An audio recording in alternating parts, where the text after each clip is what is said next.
Está no ar. Gente que fala. Gente que fala. Tem texto e direção geral do jornalista Fausto Camunha. Gente que fala.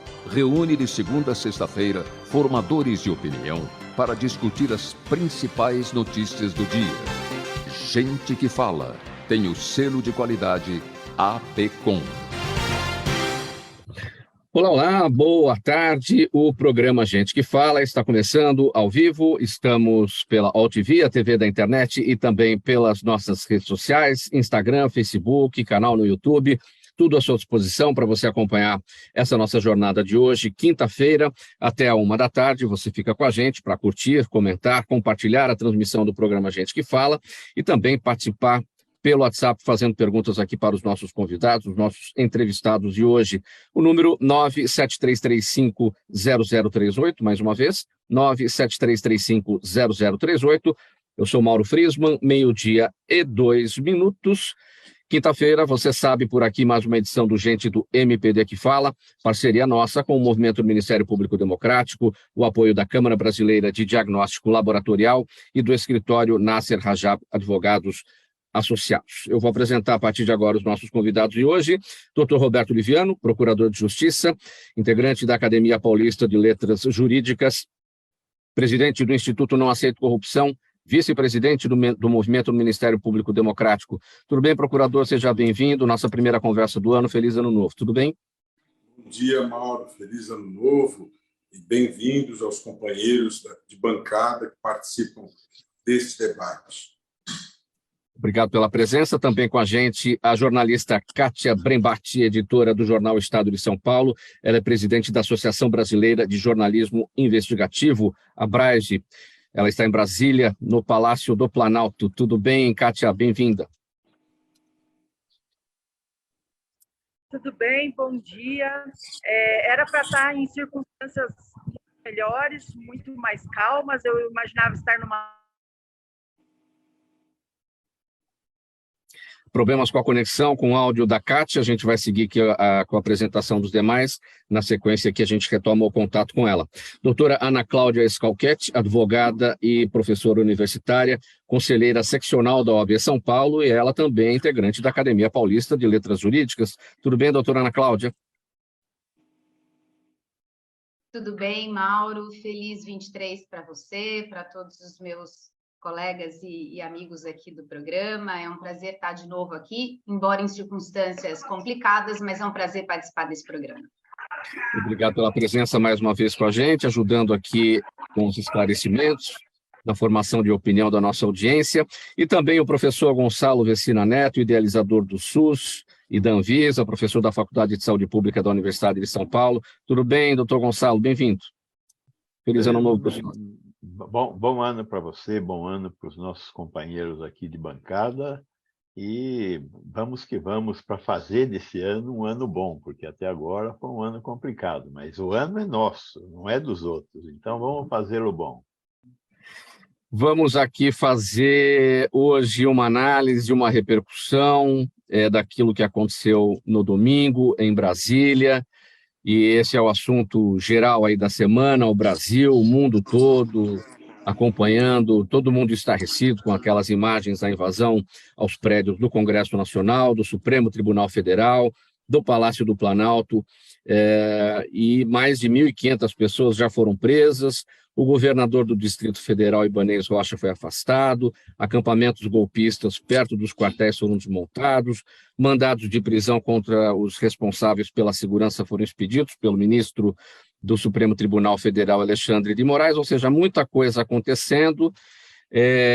Procurador Liviano, eu começo com o senhor a respeito de tudo isso. Antes da análise, de fato, em relação àquelas cenas nunca antes vistas por aqui. Mauro, me parece que a Kátia, nós temos aí a conexão com ela. Vamos ouvi-la, que ela nem pôde fazer a saudação. Vamos ouvir, começar ouvindo a Kátia, que ela ainda não tentar a Kátia aqui. Para mim, ela não estava, agora está aparecendo. Vamos lá, Kátia. Vamos começar com a Kátia. Olá, pessoal. Eu peço desculpas, né?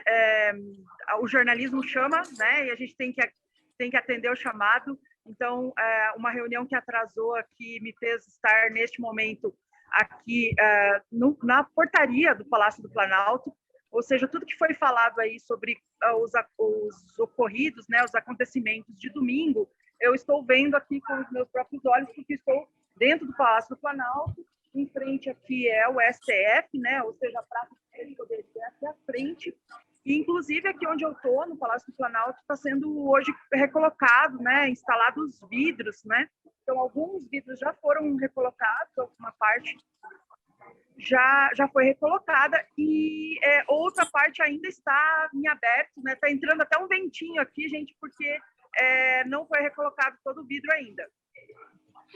Tá, você consegue ter só essa observação aí do Palácio do Planalto, uma vez que você está bem aí na entrada?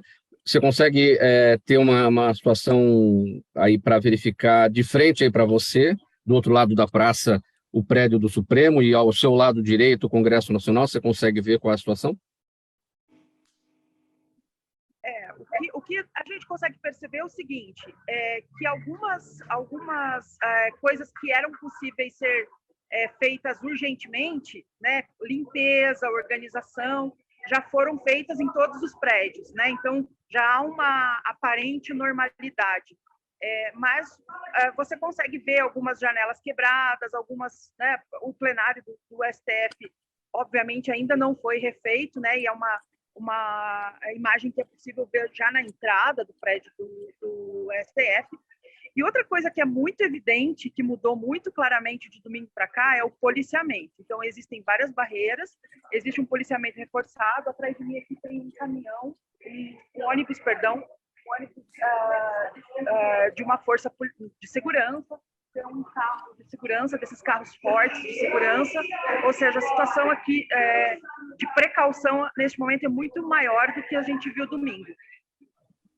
E o clima aí entre as pessoas, entre os funcionários aí no Palácio do Planalto, há uma apreensão, há uma tranquilidade? O que você sente nesse momento? A sensação é de que está voltando à normalidade, né? Ainda muitas pessoas assustadas e, assim, ainda reagindo a tudo que aconteceu, né? Lembrando que foi num domingo, portanto, num dia que não tinha movimento normal, digamos assim, né? A maior parte dos funcionários não estava trabalhando nesses prédios, mas mesmo assim, chegar na segunda-feira, como muitos chegaram aqui para trabalhar e ver tudo destruído, foi muito difícil. Nesse momento em que as coisas começam a ser reorganizadas, há uma sensação de normalidade. Sim. Vamos seguir aqui a nossa conversa. Procurador Liviano, eu queria repercutir inicialmente com o senhor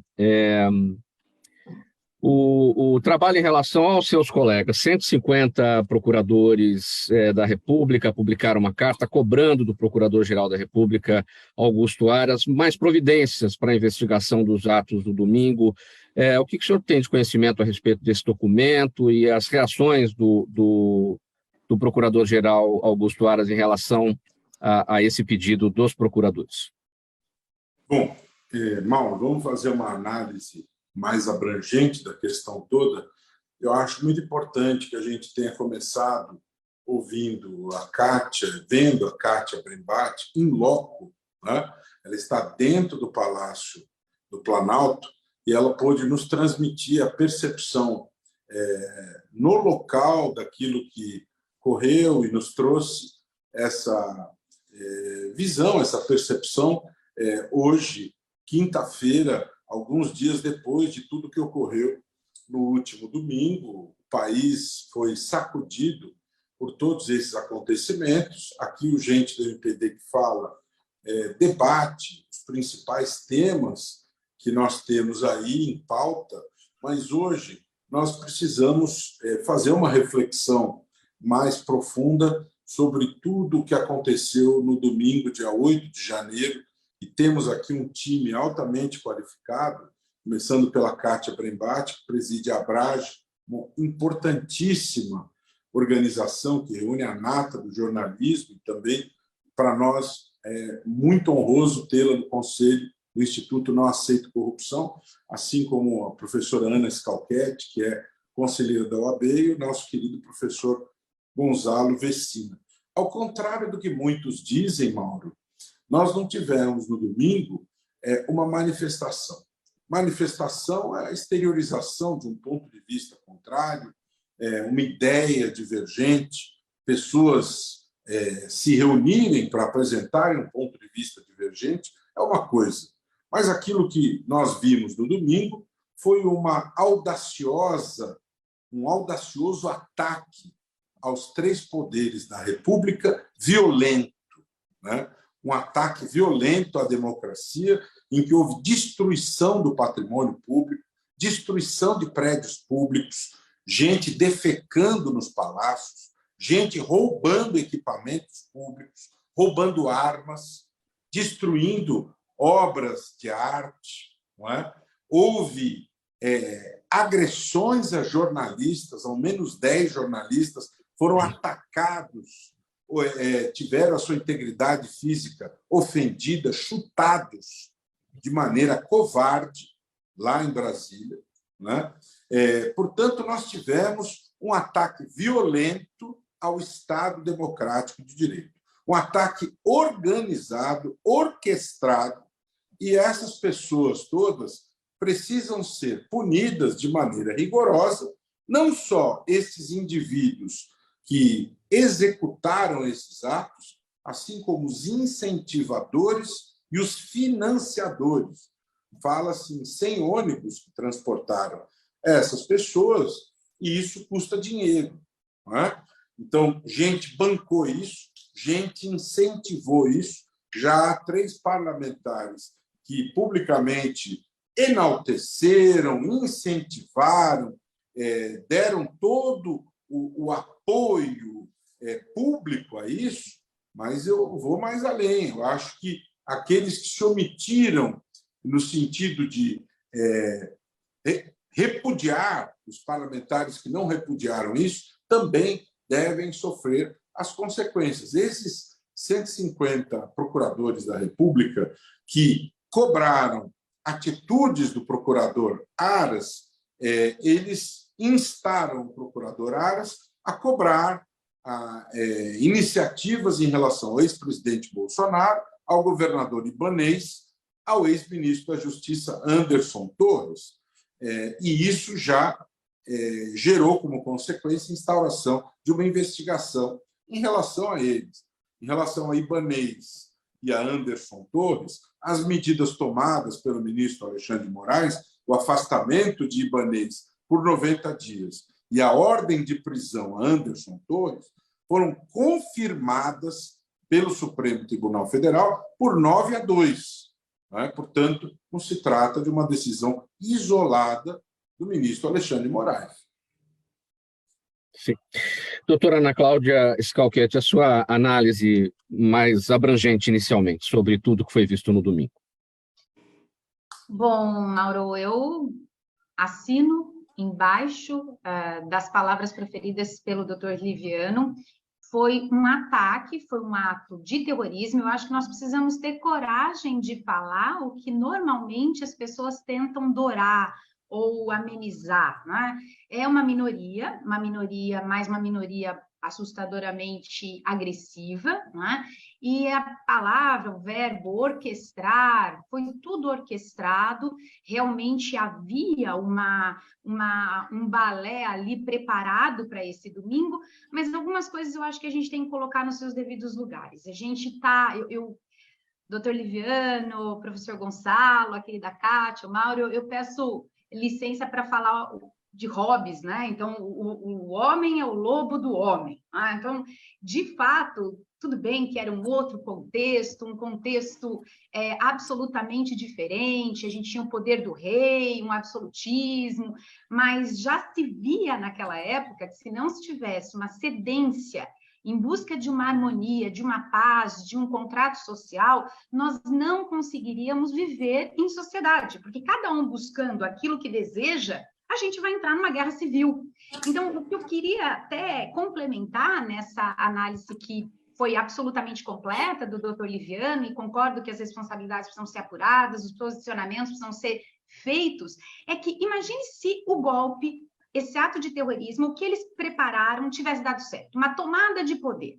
O que se imaginaria? Que a outra parcela da população, que é a sua absoluta maioria, vide a pesquisa que recentemente foi feita, então nós não estamos falando que todos os defensores do antigo presidente apoiaram essa invasão. Então, a absoluta maioria da população brasileira se manteria calada, obedecendo à invasão e à tomada de poder? Claro que não. Então, nós iniciaríamos uma guerra civil. E aí nós nos comeríamos no meio do caminho. A nossa sorte é que as instituições democráticas do nosso país são sólidas. E solidamente deram uma resposta imediata e uma resposta rápida de contenção dessa barbárie. Lógico que agora, depois da obra feita, né, engenheiro de obra pronta é o mais fácil, não é, professor Gonçalo? Porque a gente verifica o que aconteceu e começa a desenhar o que poderia ter sido feito.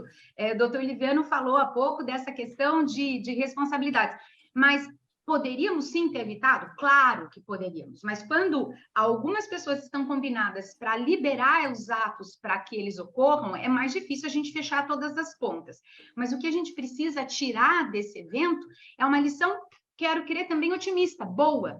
Nós demos uma resposta, a resposta foi rápida, a manutenção da ordem aconteceu, os prédios foram desocupados, as pessoas, os vândalos, terroristas, golpistas foram presos, e as responsabilidades estão sendo apuradas. Então, eu acho que esse primeiro quadro que eu gostaria de colocar é um quadro com esse viés do que aconteceria depois se o que eles tivessem realmente planejado ocorresse, ou seja, uma guerra. Eu acho que a gente precisa explorar isso, porque nós não ficaríamos quietos diante de uma tomada de poder, e que as instituições funcionaram. Então, são duas coisas que nós precisamos ter aqui também para o nosso debate. Professor Vecina, na avaliação da doutora Ana Cláudia, a resposta foi dada e tudo funcionou porque as instituições nossas estão de pé e atuaram de acordo. E a sua avaliação inicial de uma forma mais abrangente? Bom, primeiro, devo pronunciar que eu concordo plenamente com a análise que o doutor Roberto e a doutora Ana Cláudia fizeram, né? São muito corretas. O que eu queria adicionar é um pouco a minha... um certo estado de catalepsia, né? Catalepsia é você fica parado, né? Não sabe o que fazer.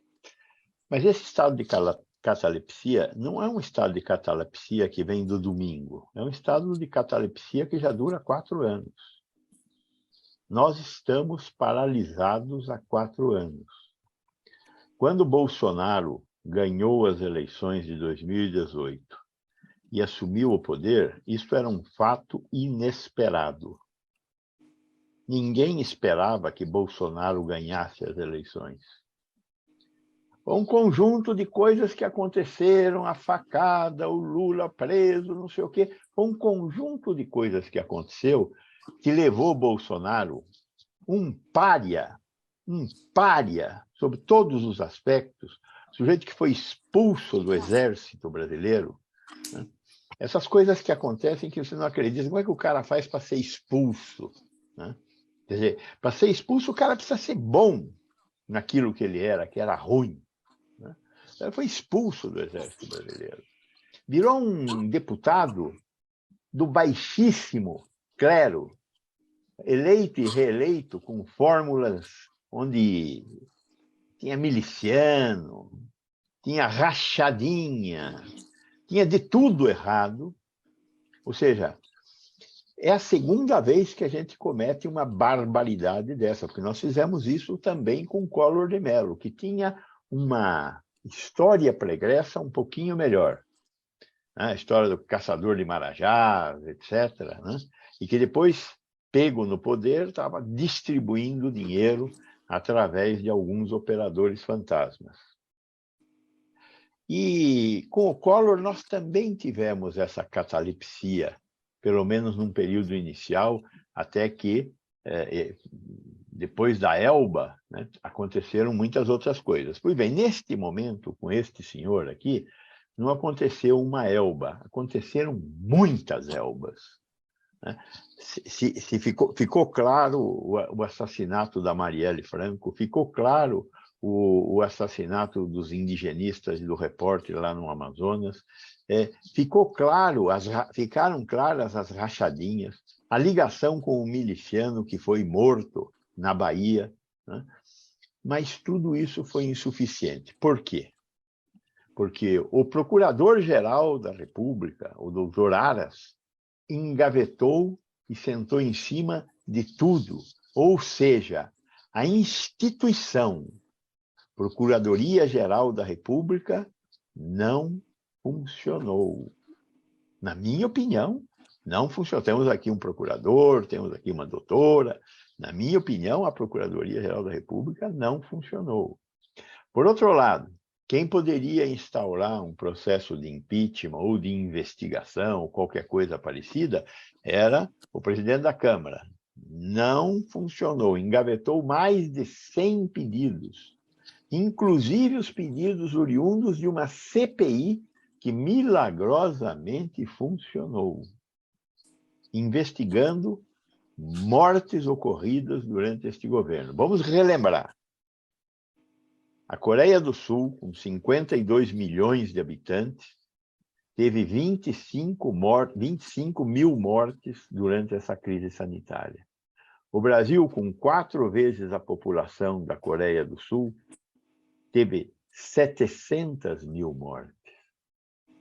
Ou seja, onde deveria ter 100 mil mortes, nós tivemos 7 vezes mais mortes. Isso foi fruto deste governo.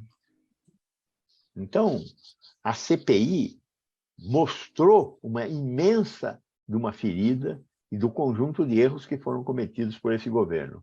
Mas as instituições não funcionaram. O tal de jogo de freios e contrapesos não funcionou. Então, esse evento desse final de semana nos mostrou uma coisa importante. As instituições no Brasil não estão funcionando. Nós podemos dizer que nós tivemos sorte. Sorte de que não aconteceu o golpe de Estado, de que não mataram pessoas e não caiu o governo. Mas eu acho que isso é uma análise um pouco rocambolesca. Nós temos que andar um pouco mais à frente e ver como é que nós vamos fazer para recuperar esse jogo de freios e contrapesos que as democracias têm que ter, para que a gente possa respirar um pouco melhor em um futuro que nós sejamos capazes de construir. Né? O que está feito, está visto e diagnosticado. Está aí o diagnóstico das pessoas que me antecederam. Mas o futuro me preocupa muito. Procurador Leviano, o senhor está de acordo com esse entendimento do professor Vecina, que o sistema de freios e contrapesos não funcionou ao longo do governo Bolsonaro e acabou culminando no que aconteceu neste domingo? Penso que as ponderações do professor Gonzalo, sempre muito atentas e sempre muito precisas, infelizmente, são ponderações que encontram lastro na nossa realidade. Né?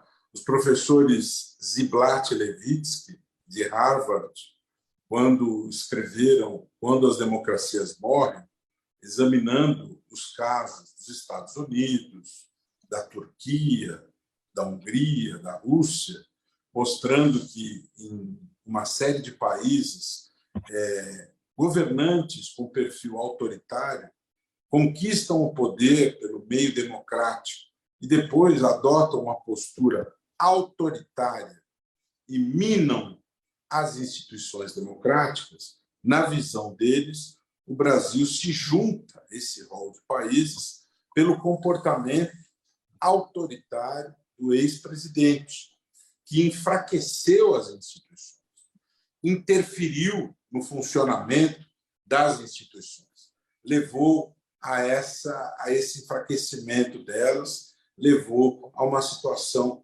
absolutamente complexa, né, para o Brasil. Do meu ponto de vista, que eu venho estudando, que é a questão do combate à corrupção. Nós tivemos uma histórica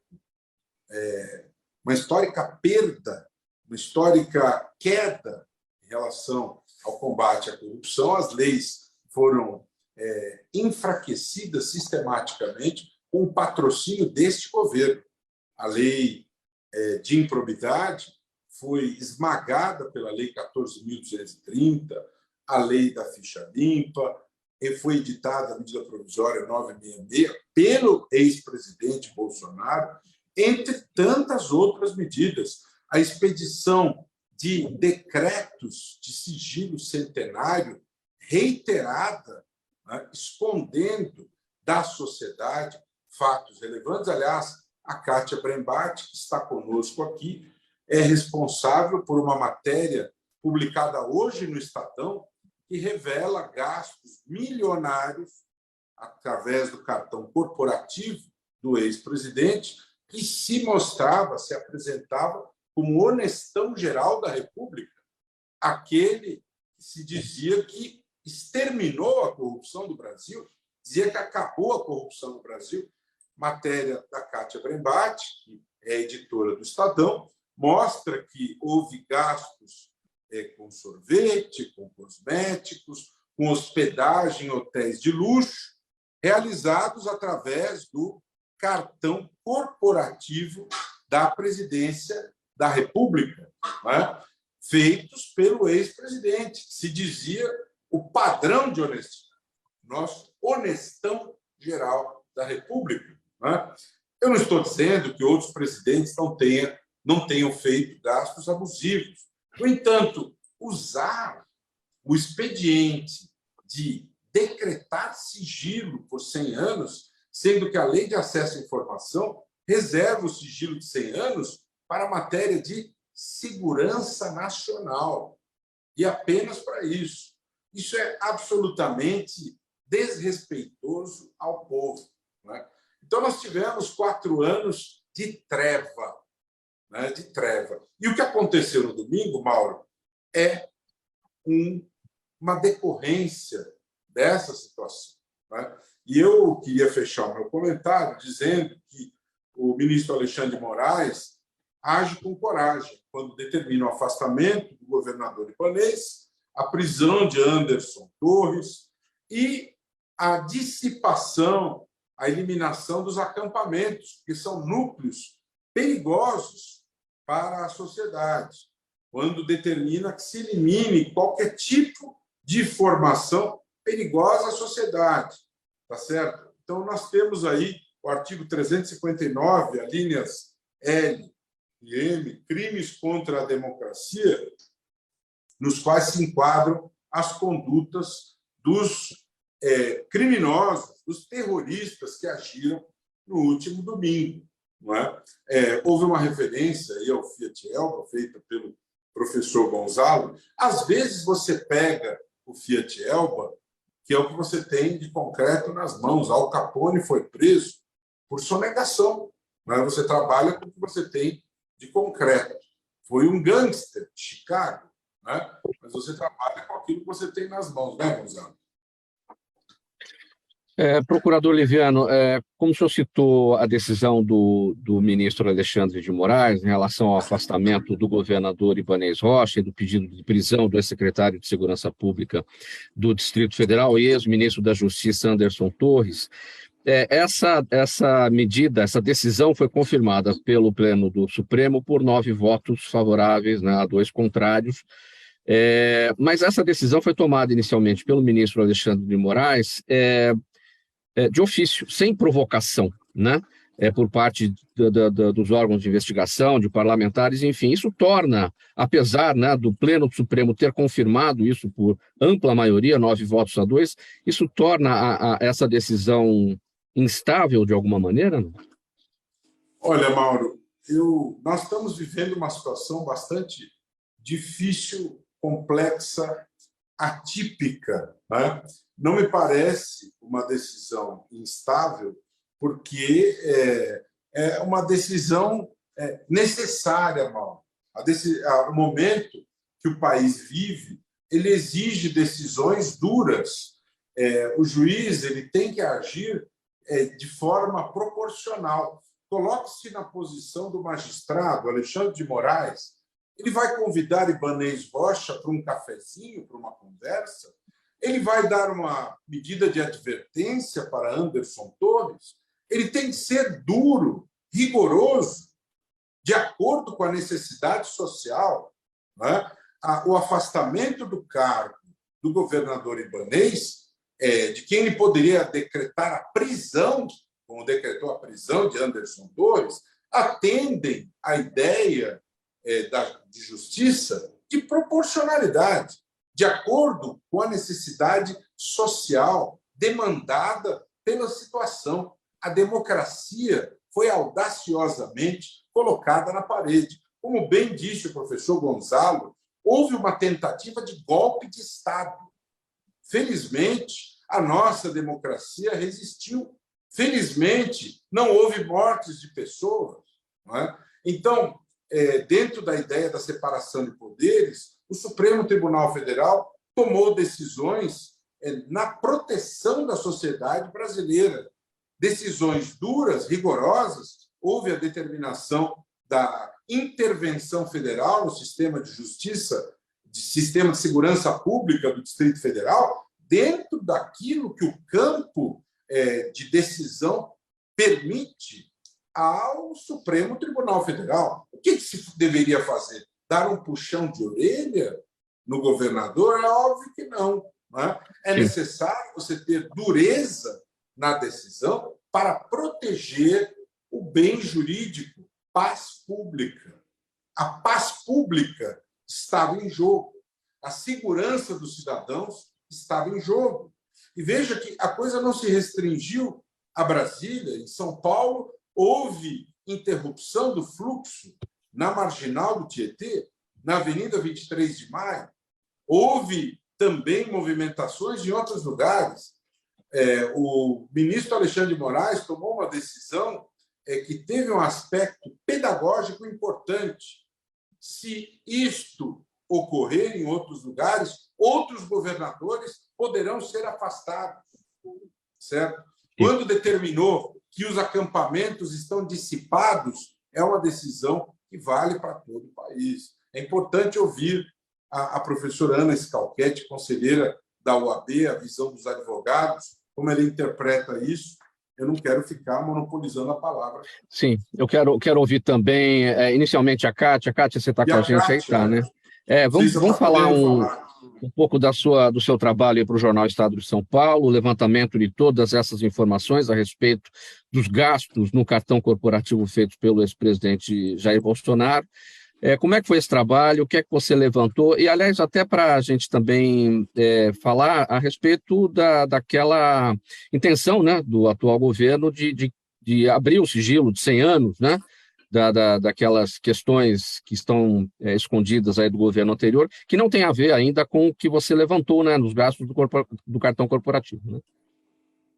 Exato. Então, é preciso lembrar que a lei, né, a Lei de Acesso à Informação, estabelece que, ao fim do mandato, qualquer informação de segurança né, que coloque em risco o presidente e seus familiares vai ser divulgada. Né? A questão é que havia um entendimento que os gastos do cartão corporativo não eram gastos que tinham a ver com a segurança do presidente. Então, havia toda uma discussão se isso era um gasto de segurança ou não. Mas é importante dizer que, independentemente da vontade do presidente Lula, ao fim do mandato, os dados relacionados a questões de segurança deveriam passar a ser públicos. Né? Com relação aos gastos do cartão corporativo, é preciso ter em mente o seguinte: para que existe um cartão corporativo? Né? Essa é a primeira pergunta a ser feita. Ele deve ser usado para gastos adicionais que não estão no radar, que não podem ser previstos. Né? Então, não é para fazer mercado, por exemplo. Né? Para fazer mercado já existem as licitações e as compras do Planalto. Né? Esses são gastos que podem ser feitos pelo presidente diretamente, por seus familiares mais próximos e por seus funcionários, para situações que tenham a ver com o interesse público. Então, por exemplo, numa situação de viagem, o que eu faço? Né? Como eu pago uma despesa numa situação de viagem. Por que chama tanta atenção a questão do gasto corporativo, aí do cartão corporativo? Isso vai ter que ser analisado cada um dos 13.340 gastos, tá? O que eu fiz? Eu olhei essa planilha, né? A agência de dados, chamada Fiquem Sabendo, que é uma agência especializada em lei de acesso à informação, ela pediu esses dados. É importante que se diga que ela pediu mais de 10 vezes durante o governo Bolsonaro e não teve resposta. E agora ela pediu novamente e recebeu esses dados, né? Então, o que aconteceu? O governo decidiu liberar isso num link, ou seja, isso chama transparência ativa, está lá, não precisa mais ser por lá, né? Qualquer cidadão, qualquer cidadã pode entrar na página da Secretaria da Presidência da República e pegar esses dados e fazer a mesma coisa que eu fiz, né? Que é olhar esses dados, ver quais são os CNPJs, em que datas houve esses gastos. Aí, a gente precisa ter em mente o seguinte: o presidente da República tem vários gastos que são subsidiados, né? Viagens, por exemplo, né? Mas, assim, ele tem um salário de R$30 mil, né? Um salário bruto de R$30 mil. Ou seja, se ele tiver com vontade de comprar alguma coisa, ele tem à disposição o salário, como eu tenho, como você tem, como várias pessoas têm, né? O que acontece é que muitos desses gastos do cartão corporativo foram feitos em Brasília, portanto, aqui, sem ser uma questão de viagem, né? E foram feitos gastos, assim, na lanchonete, na sorveteria, num mercadinho bem caro que tem aqui em Brasília, né? Outra coisa que é importante falar é da questão das hospedagens. Ninguém está querendo que o presidente fique na rua, né? Ou não fique num hotel decente, né? Com segurança, né? Mas um hotel apenas recebeu 1.400.000 de recursos públicos desse valor, desses 27 milhões que foram gastos com o cartão corporativo. Um hotel no Guarujá, né? Isso, um hotel no Guarujá, onde normalmente ele passava momentos de descanso, né? Sim, ele tem direito de descansar, mas o que acontece é que 5 de cada 100 reais que o governo gastou no cartão corporativo, 5 foram para esse hotel especificamente, né? Então, de 13 mil linhas lá de gasto, 6 linhas representam 1.400.000. Dá para separar aquilo que, digamos assim, é legal gastar, é correto gastar no cartão corporativo, mas da forma como aconteceu foi imoral, né? Essa questão da legalidade ainda depende de uma investigação maior, né? Os dados chegaram ontem à noite, às 11 da noite. Eu fiz o que foi possível para analisar as 13 mil linhas, para as 7 da manhã eu já consegui trazer essa informação para as pessoas, né? Mas, assim, se esse gasto realmente aconteceu, se essa empresa que deu uma nota fiscal realmente tem o porte de entregar um serviço de R$100 mil, como tem alguns casos, empresas muito, muito pequenas, pelo que eu vi, assim, numa análise preliminar, prestaram notas de R$100 mil, né? Isso vai demandar uma investigação para ver a questão da legalidade. O que a gente está falando agora é da questão da moralidade e da questão de combinar o discurso, né? Porque em vários momentos o presidente falava, porque eu não tenho luxo, porque eu não gasto dinheiro público, porque eu posso ficar em qualquer hotel, olha esse hotel aqui de R$80 que eu estou ficando, ele fazia uma divulgação na live. Então, há um descompasso entre o que ele dizia fazer e o que os gastos mostram. Aí a gente vai precisar avaliar se tem ilegalidade ou só esse descompasso, essas questões morais aí envolvidas. Eu vou precisar, Mauro, eu preciso pedir desculpa para os ouvintes, para os telespectadores, mas a Rádio Eldorado está me chamando e eu preciso entrar ao vivo lá na rádio, tá? Então vá lá, faça a sua entrada na Rádio Eldorado, do Grupo Jornal Estado de São Paulo, e a gente, se você puder voltar aqui na sequência, a gente vai seguir aqui, tá bom? Tá bom, a gente obrigada, fica no seu aguardo. Bom trabalho lá. Doutora Ana Cláudia Schalchetti, as perguntas que as pessoas estão se fazendo, voltando aí falar sobre a quebradeira do domingo, o vandalismo do domingo, o que está na mesa do bar? Quem é que vai pagar essa conta? É muito prejuízo material, enfim, que até agora, né, os números surgem, mas ninguém exatamente vai ter uma ideia do prejuízo que isso, do valor em dinheiro desse prejuízo, enfim. Quem é que vai pagar essa conta? Como é que isso vai ser cobrado? Como é que isso pode ser cobrado dos responsáveis?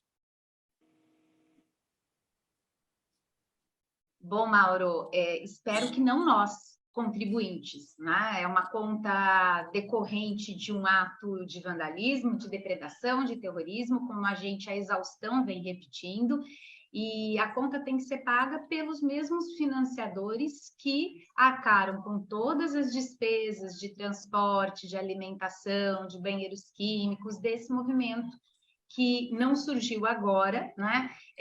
Foi planejado e quero concordar, sim, com o professor Gonçalo, não planejado na última semana. A gente vem vivendo, né, uma escalada dessas barbáries ao longo dos últimos anos ou meses. Eu confesso que vejo como um ponto assim muito marcante nessa trajetória a perda das eleições pelo Trump, porque para os defensores do antigo presidente era algo impossível de acontecer. Então, quando aconteceu, e eles estavam incrédulos que isso pudesse ocorrer, quando aconteceu, os argumentos que lá foram utilizados aqui estão sendo repetidos desde aquele momento. Não confiança no processo eleitoral, não confiança nas urnas eletrônicas, desmandos e desmandos do Poder Judiciário, do Congresso, e já preparando a mente dos que apoiavam o antigo governo para que, se algo semelhante acontecesse, se entendesse de pronto que aquilo foi uma fraude. Então, a desacreditação do processo eleitoral brasileiro começou, eu acho que com veemência, a partir da derrota do Trump nos Estados Unidos. O que nos causa até um pouco de vergonha, né? Porque a gente reproduziu a baderna de forma mais... não morreu ninguém, ainda bem, repito, o que foi dito pelo professor Gonçalo, mas o doutor Liviano nos disse aqui que há necessidade da manutenção da paz pública, né? Então, vou pegar esses dois ganchos. A gente tem uma escalada da violência, não só física, mas verbal, né? Eu acho que o antigo presidente, ele entrou na mente das pessoas com coisas muito poderosas, Deus acima de tudo, Brasil acima de todos, que são frases que se a gente está num país de quase que absoluta maioria crente, e eu não estou falando de religião cristã reformada, crente em Deus. Quando você fala Deus acima de tudo, você já conquistou a simpatia de muita gente. E Brasil acima de todos, você já criou aquele sentimento de amor à pátria que mexe com as emoções, né? Então, ele entrou com essas frases que também foram repetidas durante os últimos 4 anos, mas que não se materializaram com ações concretas. Porque se o Brasil está acima de todos nós, por que esses gastos foram feitos no cartão corporativo e não foram divulgados, já que o Brasil interessa a todos nós, né? Então, de fato, o discurso e a ação não combinaram no antigo governo, não entraram numa sintonia, mas é óbvio que só agora a gente está vendo. Mas eu queria só puxar uma questão aqui, doutor Liviano, para poder devolver a palavra para você e não ocupar muito tempo do nosso programa, que é a questão da paz pública. Eu, há 20 anos, exatos 20 anos, escrevi uma obra chamada Sistema Constitucional das Crises, os direitos fundamentais face às situações extremas. Quis o destino que o orientador fosse o então promotor de justiça Alexandre de Moraes. E a motivação da pesquisa para que essa obra fosse escrita foram os atentados, professor Gonçalo, doutor Liviano, lá das Torres Gêmeas de 2001, não é? E que o que aconteceu na sequência fez com que muitos criticassem, está tendo uma perda de liberdade, os direitos fundamentais estão sendo machucados, as pessoas estão tendo suas contas invadidas, há que se ter limites, o que a gente vem ouvindo agora, liberdade de expressão, liberdade de manifestação, isso é censura, isso é ditadura, frases ditas pelos defensores do antigo presidente. Então, primeiro, Não existe qualquer direito absoluto. Eu defendi à época que o direito absoluto que existiria seria o direito à vida, mas eu sofri muitas críticas, porque sequer o direito à vida é absoluto, vide legítima defesa, enfim, questões em situação de guerra, mas o fato é que o meu direito à liberdade, ele não é ilimitado. Nem a liberdade de ir e vir, nem a liberdade de expressão, nem a liberdade de manifestação. E quando a paz pública, que o doutor Liviano acabou de citar, é ameaçada, faz parte do nosso contrato social, do nosso pacto de convivência em sociedade, que a gente ceda parte da nossa liberdade até que a manutenção se dê e a ordem novamente se instaure. Então, eu não posso imaginar que a minha liberdade de manifestação hoje esteja 100% garantida, porque nós estamos vivendo um período de aflição, de crise, e nesse período é óbvio que ações e decisões, como as tomadas pelo Supremo Tribunal Federal, que é o guardião da Constituição, têm que ser feitas para que a ordem novamente se instaure. E isso não é, enfim, censura ou não é um ato arbitrário, é o necessário para a gente retomar a calmaria. Uma curiosidade, né? Conversando sobre todos esses últimos fatos com o professor Rodrigues Calquete, ele fez um comentário que acho que ilustra bem para o nosso telespectador ou para o nosso ouvinte, que não seja da área jurídica, doutor Liviano, né? Eu já considero o professor Gonçalo mais do que da área jurídica, porque já presidiu tanta coisa que daqui a pouco nós é que temos que pedir um curso avançado para ele. Daqui a pouco não, a gente já pode deixar esse pedido feito para que a gente aprenda mais um monte de coisa. Mas nem todas as pessoas têm essa noção. Então, quando você está num voo, esse foi o exemplo do professor Rodrigues Calquete, em céu de brigadeiro, sem turbulência, você pode levantar e ir ao banheiro, você pode tirar o seu cinto de segurança, você pode pedir uma água para o comissário, para a comissária. Mas quando o voo está em turbulência, vem um aviso: apertem os cintos, não deixem seus lugares, você não pode ir no banheiro, mas é um direito seu ir no banheiro, mas você não pode ir ao banheiro. Você não pode tirar o cinto, você não pode, ponto. Por quê? Porque a segurança de todos depende desses atos individuais. Então, agora o que a gente está vendo é que esses discursos que vêm inflamados dentro das 4 linhas da Constituição, eu fico triste pela Constituição, ela caiu assim para defender qualquer coisa na boca de todo mundo, sem sequer se saber que existem limitações. Por isso que ela existe, porque se não existisse uma Constituição, não haveria limitação. Então, eram essas as considerações que eu queria deixar aqui provocativas para o professor Gonçalo, para o doutor Liviano, e agradeço mais uma vez a oportunidade de falar. Eu quero repercutir com o professor Gonçalo, por incrível que pareça, vamos entrar na sua seara, que é a saúde, né, professor? Todo esse pessoal detido lá em Brasília acabou tomando vacina, né, para várias doenças, inclusive contra a Covid-19. Provavelmente muita gente lá que já tinha recusado a vacina até então, né? Provavelmente alguns tinham recusado, mas agora que iam ser colocados num regime em que havia possibilidade de haver um espalhamento da doença, acredito que a grande maioria deles aceitaram e pediram para tomar a vacina para se protegerem da possibilidade de ter a doença e morrer. Esse negócio da negação da vacina, da negação de uma autoproteção, tem limites determinados por um mínimo de inteligência. É óbvio que provavelmente esse não seja o caso daqueles que foram pegos nesse momento, porque estavam no lugar errado, na hora errada, fazendo a coisa errada, ou seja, não estavam muito certos, mas tomaram a decisão de tomar a vacina. Tem algumas reclamações com relação a idosos, a mães com crianças, mas acredito que boa parte disso seja jus sperniendi. Provavelmente a Polícia Federal tomou os cuidados adequados em selecionar e triar. É óbvio que entre prender e triar tem um tempo, né? Não tem como ser imediato isso. Então, o tempo de triagem aconteceu e as pessoas com direitos especiais, como o caso de portadores de comorbidade, idosos, mães com crianças, também receberam o seu tratamento. Agora, é bom lembrar que estavam no lugar errado, fazendo a coisa errada naquele dia. Então, não dá para falar, estava na rua, estava... Não, tem comprometimento aí, esse comprometimento tem que ser respondido de alguma maneira. Faltando 10 minutos para uma, gente, perguntas da nossa audiência. O doutor Gonçalo está falando e eu sigo com o senhor. Então, a Daniela Neves, no YouTube, ela quer saber o seguinte, professor, sua expectativa quanto à gestão do médico doutor Eleusis Paiva na Secretaria de Saúde aqui do Estado de São Paulo. Eu conheço o Eleusis praticamente desde que ele se formou. Eu acho que nós somos relativamente contemporâneos, então 40 anos de convivência aí. Conheci o Eleusis como presidente da Associação Médica Brasileira, conheci o Eleusis várias vezes como deputado, se não me engano, todas as vezes foi deputado federal. Conheci o Eleusis como médico da medicina nuclear, eu era superintendente do Hospital Sírio-Libanês, ele é o responsável pela área de medicina nuclear do Hospital Sírio-Libanês. Então, conheço o Eleusis há muitos anos. Acho o Eleusis um excelente médico, um excelente profissional de saúde.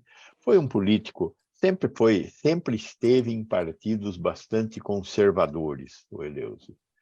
Mas sempre foi um sujeito muito honesto e correto. A minha expectativa é que ele faça na Secretaria da Saúde algo adequado à história de vida dele. Os tucanos nos devem um monte de coisas do ponto de vista da saúde. Nesses anos em que, desde Covas, nós tivemos a Secretaria da Saúde dominada por bons técnicos, né? Barradas, o Guedes, estes últimos aqui, mas lustro, uma coisa diferente, a coisa do Estado mais poderoso da nação não aconteceu em momento algum. Nós tivemos estados como o Paraná, como Minas, como o Ceará, que avançaram na implantação do SUS. São Paulo não avançou. Não andou para trás, mas não avançou. Os tucanos nos devem isso. Vamos ver o que Eleusis irá fazer. Eu espero que ele tenha o descortínio, a capacidade de fazer o que nós temos que fazer aqui em São Paulo. A coisa mais importante a fazer hoje é integrar estados, rede estadual e redes municipais. Isso eu espero que, pelo menos, ele consiga fazer. Procurador Liviano, no Facebook, o André Ferreira, nossa audiência, e quer saber por que o Ministério Público Federal instaurou inquérito civil contra a Rádio Jovem Pan por incitar atos antidemocráticos. Ele mesmo já está trazendo a resposta. Já traz a resposta na pergunta. Por incitar atos antidemocráticos. Incitar atos antidemocráticos é algo proibido por lei e deve ensejar a devida investigação e eventual responsabilização. Não é? Então, está havendo um procedimento investigatório e isso merece uma análise cuidadosa. Não é? Por essa razão é que o Ministério Público Federal está examinando isso cuidadosamente. Não é? Eu acho que o André, ele, na sua indagação, ele já traz a própria resposta. Não é? Uma emissora, ela, não é porque ela é detentora de uma concessão que ela está blindada e imune a consequências jurídicas. Não é porque ela está imune e é impossível que essa concessão seja revogada. A concessão pode ser revogada se comprovar que ocorreu a prática de condutas incompatíveis com aquilo que se espera do concessionário. Essa concessão pode, sim, ser revogada. Se comete a incitação ao crime, por exemplo, isto pode ocorrer. E isso está sendo verificado. Doutora Ana Cláudia, o Carlos Henrique Souza, no Facebook também. A que tipo de pena estão sujeitos os manifestantes que foram presos em Brasília após os atos do domingo? É a pergunta aqui do Carlos Henrique Souza. Bom, Mauro, eu dou a resposta ao nosso internauta e também reforço a questão da responsabilização com a identificação dos financiadores que acabaram promovendo esse movimento. Eles é que têm, depois de identificados, além de penalizados, arcar com os prejuízos que foram causados aos bens públicos. Isso para ficar bem claro, tá? Esses mesmos financiadores que, de fato, não são aquelas pessoas que depredaram em si, porque dava para se perceber ali que eram pessoas mais simples, que estavam ali sem condições até de se manterem nos acampamentos. Então, a gente precisa chegar aos mandantes, aos que realmente organizaram. E com relação aos crimes cometidos e às penas, é curioso até, né? As penas previstas nos crimes tipificados em 2021 pela lei que foi promulgada pelo Bolsonaro, a 14.197. Então, houve a revogação da Lei de Segurança Pública, a inclusão de novos tipos por essa lei de 2021, e essa lei trouxe exatamente o que nós precisamos agora para esses atos antidemocráticos. Então, para aqueles que tiverem curiosidade, é uma leitura até tranquila, até de se compreender, Lei 14.197 de 2021. Ali tem mais de 2 tipos penais, para começar, que se enquadram, ou que as pessoas sejam enquadradas, podem ser enquadradas nos atos de domingo, fora, obviamente, de ameaças, danos, atentados, agressões a policial, como nós vimos, e são atos, eu não vou dizer apenas lamentáveis, inaceitáveis, né? Todos nós, eu acho que esse é um ponto que não dá para relativizar. Eu sei que tudo tem 2 lados, várias interpretações, mas eu acho que a palavra é inaceitável. Nada se discute. E aquelas... Mas, entretanto, já houve em outro momento uma manifestação, parece coisa de criança, né? Ah, porque meu amigo fez... Nós estamos falando dos atos de depredação, simbolicamente, dos 3 poderes constituídos da nossa República. Inaceitável, as pessoas têm que ser punidas, presas, para que a gente possa ter um ano pacífico, como é o desejo de todos nós, verbalizado pelo professor Gonçalo na abertura desse programa. Uma pena a gente não ter aqui mais a Kátia Brembart, que ela precisou ali fazer o trabalho dela junto à Rádio Eldorado. Tem uma pergunta aqui para ela, que vem da Patrícia Nogueira. Eu vou transferir para o senhor, doutor Liviano, a sua opinião sobre o trabalho jornalístico do Intercept Brasil. O senhor tem uma avaliação? Olha, eu não tenho, não quero ser juiz. Às vezes o Intercept Brasil acerta, às vezes erra, né? Às vezes comete equívocos, né? Mas é necessário que nós tenhamos o pluralismo midiático, né? A independência, né?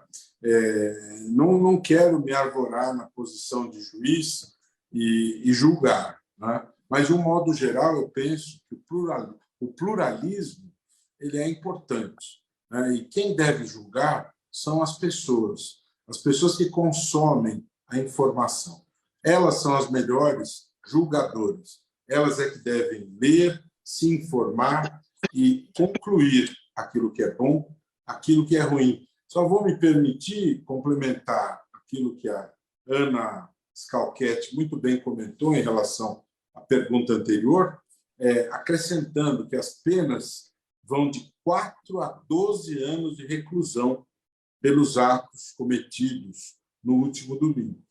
Para os executores que ali estiveram, financiadores e incentivadores, né? Os incentivadores e financiadores está sob investigação, mas logo isso virá à tona, né? Ontem mesmo tive reunião no órgão especial do Colégio de Procuradores e já há investigações avançadas em relação às pessoas dos financiadores. Os ministérios públicos estaduais também estão verificando isso, né?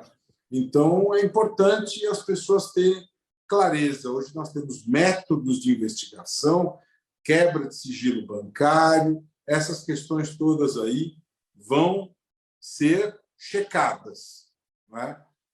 E quem financiou, quem incentivou, responde da mesma maneira que aqueles que estavam lá fisicamente nos palácios.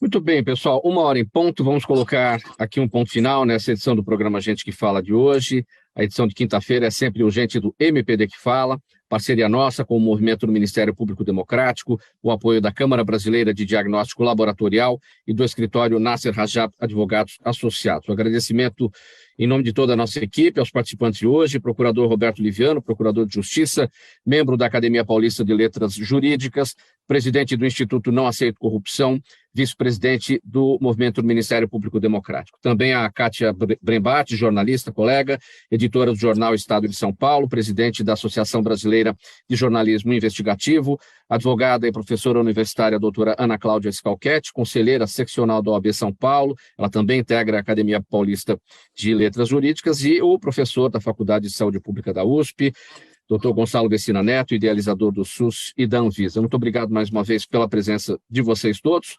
O programa Gente que Fala é a realização da ABCom, na técnica da UTV, o Sérgio Oliveira. Valeu, Sérgio, aí pelos trabalhos de hoje. Apresentação minha, Mauro Friesman, pauta e redação Pedro Schiavon, Zenilda Salvato, nossa diretora de produção, jornalista Fausto Camunha, nosso diretor-geral, na UTV, a direção-geral do jornalista Alberto Luchetti. Você aí sempre do outro lado, espectador, internauta, a razão da nossa presença aqui todos os dias. Obrigado pela audiência. A gente volta a se falar amanhã ao vivo, a partir do meio-dia, aqui pela UTV e também pelas redes sociais.